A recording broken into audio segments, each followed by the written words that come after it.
I just want to comment just once again on this, the issue of identifying and knowing the names and the uses of the different types of staves that are used in tantric art.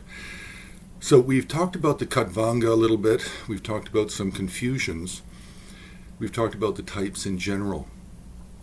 Now, one of the types is the trident. So trident is a three-pointed spear, quite well known to everybody. So we have the trident as a hand attribute of a number of different figures. So the study topics for understanding the trident are really, the first one is name, origin, and meaning. The second would be Shiva. The third would be the Mahasiddha Virupa. The fourth would be Sarma figures, and the fifth would be Nyingma figures. These are the main topics. Now, the trident, we have to look back to the god Shiva for its origins. Also, the female form of Shiva, Shiva, also carries a trident.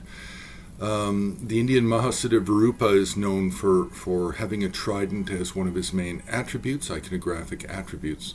Then we have a few tantric Buddhist deities primarily of the Sarma tradition, the Simhanada Lokeshvara, White Jambala, Shadbhuja Mahakala, and likely a few other Mahakalas as well. And then with the Nyingma, we actually have a bit of a variation here. So with the Nyingma, one of the most famous, of course, that holds a trident is Vajrakila.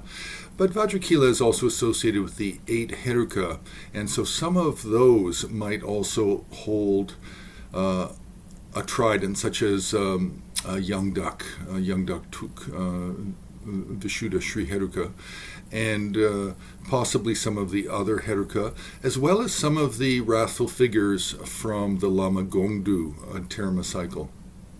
Now, why we have to separate out the Sarma figures, Sarma deities from the Nyingma, is because with the Sarma deities, the trident is simply a trident. It's just a three-pointed spear. But within the Nyingma, what is more often the case is, even though the text says it's a trident, it's often painted or depicted in sculpture as being a Khatvanga staff with a trident on the top of it. So the top point of the Khatvanga staff would have three spears. It would in fact be a trident, but when you look below the three points, then what you find is a Vishvavajra, you find the three heads, you find these other tantric elements which are primarily derived from the Chakrasambhara tantra cycle, actually. So there are some variations, and the biggest variation that we have to really be aware of is with the Nyingma figures. And these Nyingma figures are often coming out of the Terma traditions. So they're often newer figures that are borrowing from other traditions. So that's it. That's the trident in a nutshell. So you can press the like button. You can subscribe, you can join HAR on Patreon, and you can make a donation on the homepage of Himalayan Art Resources.